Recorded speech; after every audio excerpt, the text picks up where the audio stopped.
Hello everybody, my name is Abhishek and this is the first tutorial video on my new YouTube channel, Learn to Automate. So the main agenda of this channel is to teach you or help you with some of the automation skills, and we'll start with PowerShell, right? So if you're somebody who uses Windows systems, servers, clients, this could be useful for you. So yeah, if you like the video, please do subscribe and like it. Without wasting any time, I will start right into our course today. And the idea of these tutorials will not be to tell you like about for loops, about conditional statements or any while loops or anything like that. The idea of this channel is to present you one script at least per class, so you can learn and see how you can use PowerShell to automate things. So without any further delays, we are going to start with today's quick tutorial on PowerShell. I have got this virtual machine on my system here, and I have a domain called as automation.local, and I'm going to pretty much play with it throughout all our tutorial videos. So today our agenda is, first thing, whenever you try to automate things, try to do most of the stuff for bulk of computers, you definitely would like to know if the system is online or not, right? So this particular video is dedicated to getting the status on a list of computers. So as I said, without any further delay, let's start. So the first thing is we need to know the command, which is test connection. That's the command which is pretty much similar to ping, you must be used to of. So we're going to use test connection command to test the connection of our systems. That's cool. So let's just run it for fun. Computer name is, so this is, I have a computer called AD01. I'm just going to take it for now, but let's see what it does.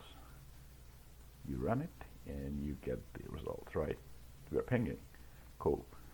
So if you notice it, we got 4 packets through and we got all successful. So that's cool.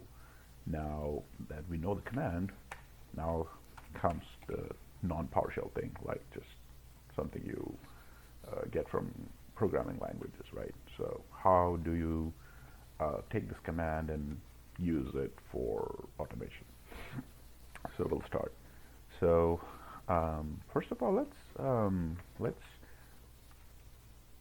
take a variable here, computers, okay? So my computers would have a list of all the computers I would like to know the status of.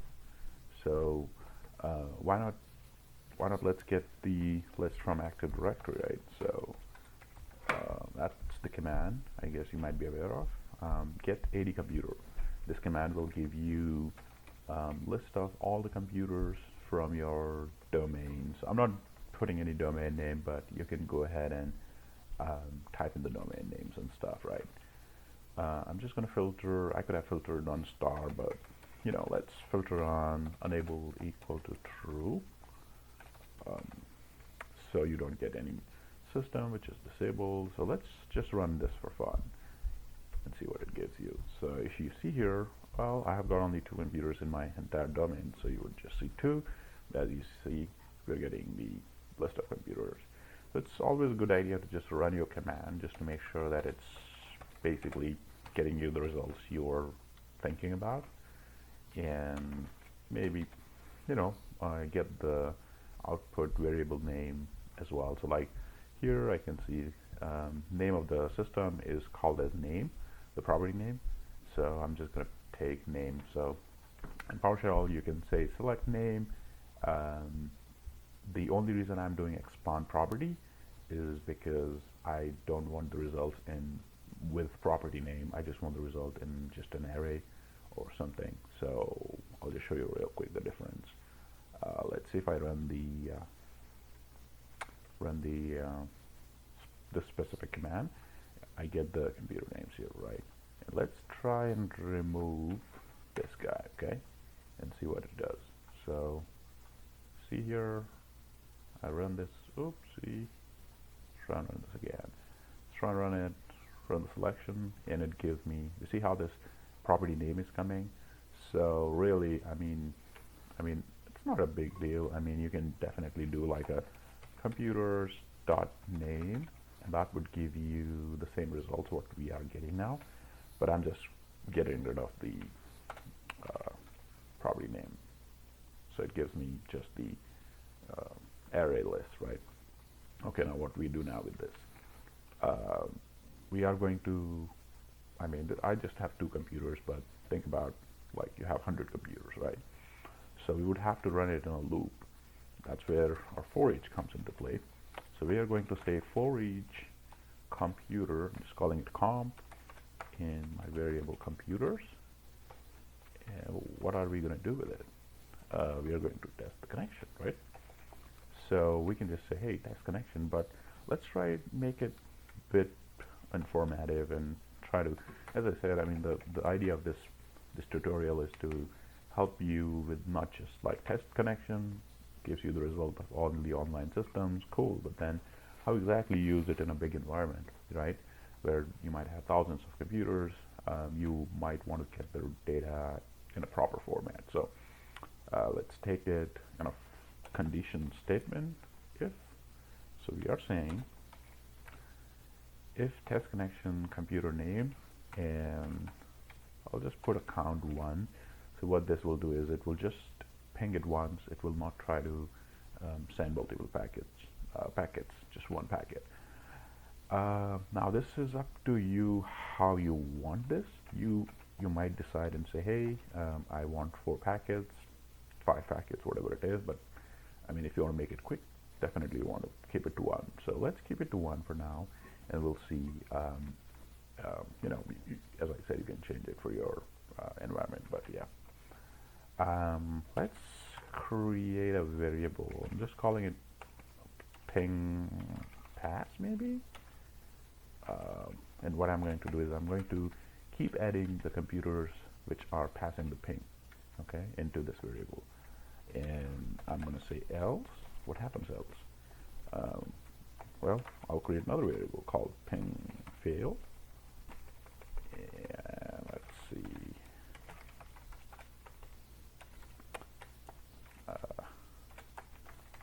Then obviously I'm going to put all the ping fail computers in here. So just for your knowledge, the plus equal is going to append your variable. Keep appending your variable each time it goes through. It keeps appending it. Now that brings an interesting question. What this thing is basically? What is ping pass? Is it an array? Is it a string, or what it is? So we'll know. I mean, I know what it is, but let's try to figure it out, because it's good to learn this thing right now. So I'm just going to type ping pass, and I'm going to type ping fail as well, so I can show you what it prints, right? Okay, what we got so far. I think everything looks okay, so we should see something in ping pass and something in ping fail. Let's see. How about putting a right output? Putting a right output. So we differentiate between ping pass and ping fail, right? Ping pass R dollar ping pass. Okay. And I'm just copy paste. I'm just going to copy paste it, and I'm just going to put this guy here. So I'm saying, okay, print the ping pass, print the ping fail. Okay, let's run this. Oh, I did not even pass the computer name, so yeah, obviously it's not going to work. So my computer name is comp here, right? Let's run it again. Okay, so you see this? how the results are displayed. Ping pass are AD01, that's one computer, and client01, that's two computers, but it's just concatenating them, and it's once you get the results, it's going to be really hard for you to figure out what is going on, right? So the good idea here is to maybe declare them, tell PowerShell explicitly that, hey, these are not anything else but like a list, an array. So I'm just using short, but yeah, you can just declare them here. So PowerShell knows how to treat them instead of deciding on itself. And now let's look at the difference. You see that? So that's good, right? How about this? Ping pass. See? If you see the members, it's going to be in a string, array of strings. And yeah, you can use a pipe and GM to get the members, but yeah. So far so good. It's looking pretty good.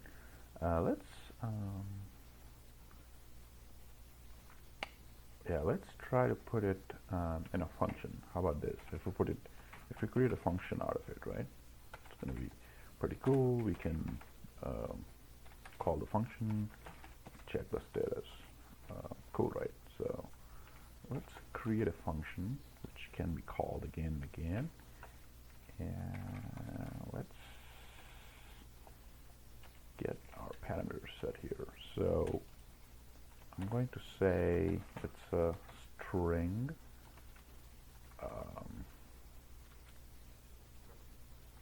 Right? How about this? String type and what? Computers? Computers. Let's give it this. So I'm saying please expect a parameter of type array of strings,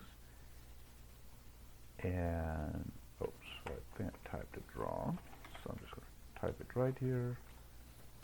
Okay, so please expect input of type array of strings, and just put it in $computers, right? And that should take our parameter and use it further. So it looks good, right? I mean, let's try and run it. Okay, so we need to call the function. So let's call our function here. Function is check ping, and do it. There we go. Same result, right? Okay, that's pretty cool. So we wrote a function here, right? This is how we write the function, right? And this is not an advanced function. We will go to that. Maybe we'll modify this, but this is a simple function. We're just passing a parameter here, and that's by default. Yeah, we're passing a parameter here, and well, it doesn't make any sense at this point because we are generating computers here.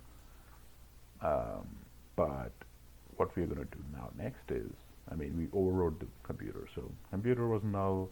It is supposed to, so let's say if I comment it out, it should not ideally generate any results. And let's do it again. See, it's blank because we overrode the computers. That's why we got the results. But if we don't override the computers, we just write computers here, and now it's going to give us the results. So what we want to do basically is user should be able to pass a list of computers.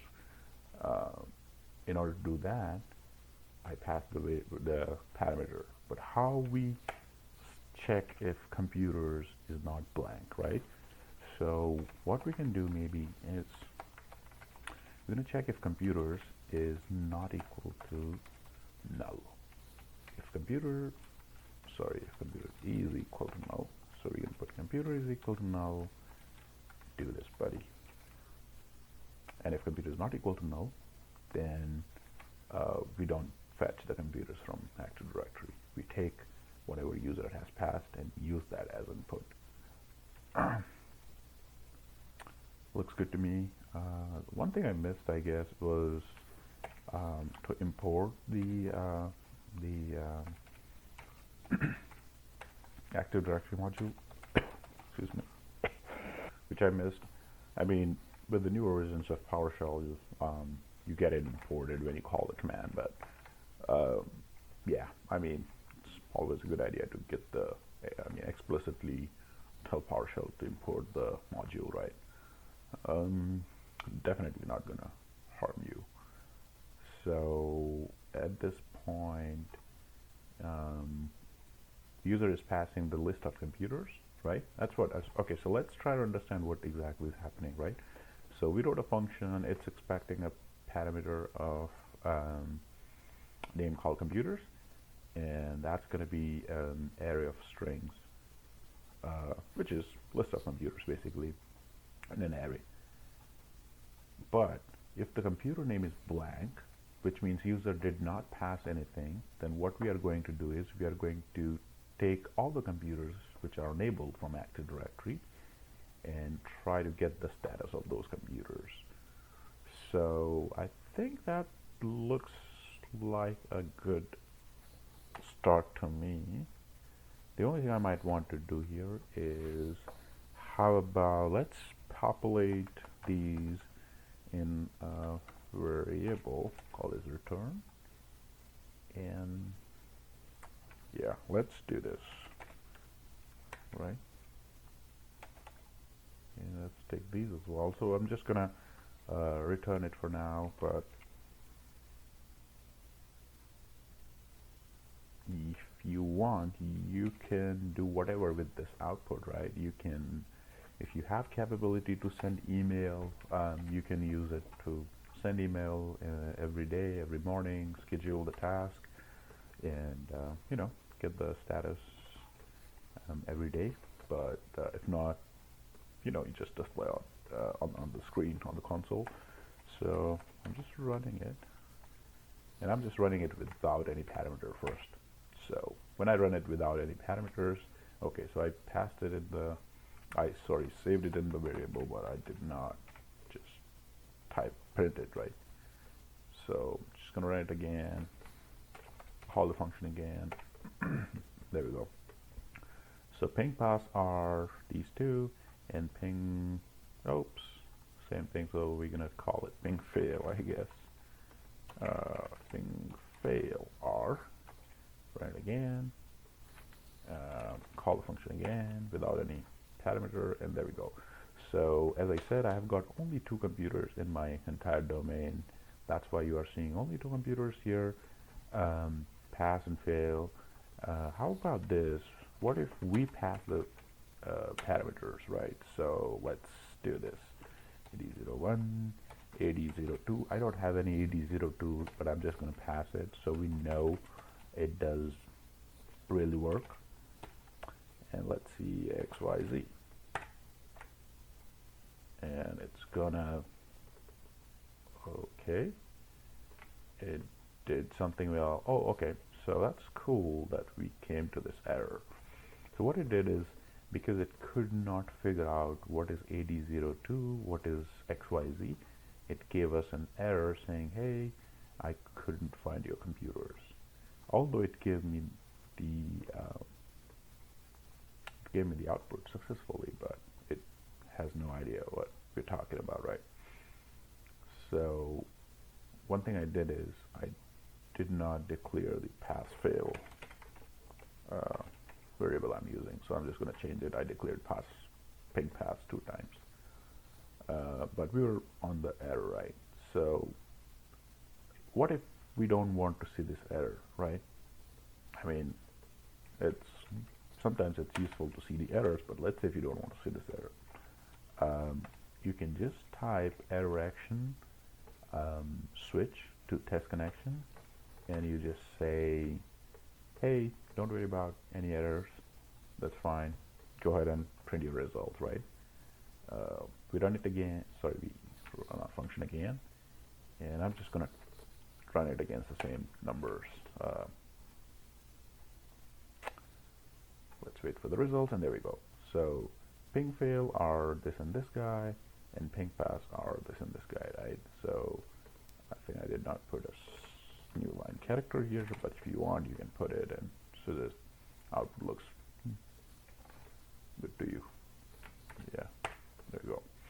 formatting. There we go. So ping paths are this and this, ping fail are this and this. Cool. So yeah, this is pretty much it. If you would like, if you want to say, hey, right, so what are we going to do here now is we can maybe export them, right? So how about this? Ping paths. I have a C10 folder. I'm just going to export them. Ping paths.txt, and let's export ping fails as well. You can export them in any format you want. You can export them in a CSV file. You can export them in a text file like I'm doing, but yeah, you can do it in any format you would like. Okay, so there we go. Doing that. And let's just look at our temp folder here. Hasn't done anything because we haven't called a function. Sure enough. So check ping, and let's pass the computers here. So I'm not using Active Directory computer names because I just have two systems basically in there. I should have created actually more, but that's fine. AD02, yeah, let's put a legitimate name, client 01, and let's put another one for fun, client 02, that's fine, I don't care about the spelling. Okay, let's see, that should create the files here soon enough. Wow, oh, okay, completely missed the out file. And that's okay. We're gonna put the out file here. All right. Sorry about that. Should have put an out file here. That's how it's gonna work. But let's run it again. This time we should be lucky enough. The output. And sure enough, we got the ping fail with two systems, ping path with two systems. So yeah, this is pretty much it, guys, for today. As I said, we will learn more things, but this is an example how you can get a list of systems from your complete Active Directory, or a list you can pass. So you can use this single function script to check the status of, let's say, 10 systems. If you want to see, hey, did any system come back online, and you have, let's say, 10 systems, you can pass an array or something just like we did now, or you can just query your entire Active Directory and see which systems are online and which are not, right? So it's pretty useful. I personally think that this is the first step you would do on a lot of scripts. So let's say if you are querying for services on 100 computers rather than banging them directly, it's a good idea to check if the system is online with ping, which is pretty much what we did. And then once you get the systems, you use that ping paths list of systems to run your actual script after that. So you reduce on the time spent. So right now you should see we are running in a serial for each loop, right? The newer versions of PowerShell has a parallel option, which we will maybe talk in another lesson, but yeah, you can reduce the time to execute this script by using the parallel.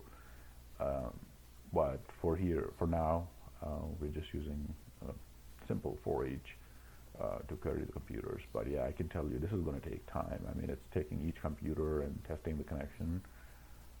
It could take time to get you the results back. But as I said, there are ways to make it faster. One of the things we did is we reduced the count from 5, I think 4 default to 1. But yeah, if you'd like to make it more faster, efficient, you can always use for each parallel, which, as I said, we will discuss in another tutorial. But guys, that's about it for today. I know this might be a little bit lengthy tutorial because it's the first one, but I'll try to reduce it next time to even further. If you have any comments, any questions, or any suggestions for any script you would like me to do, I don't know if I will be able to do all of them. What you would ask for could be my technical challenges, or the more probabilities that I might not have the resources. So like if you ask me to do a SQL, I might try and arrange a SQL server somewhere, but there are a lot of things which I don't have in my lab, so I may not be able to help you with that. I might, with the writing script, I can definitely help you to guide you how to write a particular script, but yeah, I might not be able to help you with the real-time script. But feel free to drop your comments here if you'd like to get a script, seeing how something works. But I'm just gonna keep on building these sessions for you guys, so you can try and use these to implement some of these in your real production environment, and take benefit of PowerShell, as it's pretty powerful. I'm going to put description down in this video to download this code from my GitHub account, and yeah, just feel free to download it, and just let me know if you need anything else on the scripting part. Otherwise, I'm just gonna create another session in a few days, just whatever I think of could be useful. So yeah, just subscribe to the channel if you'd like to get and hit the like button if you think it's useful for you. Yeah, that's it. Thank you guys.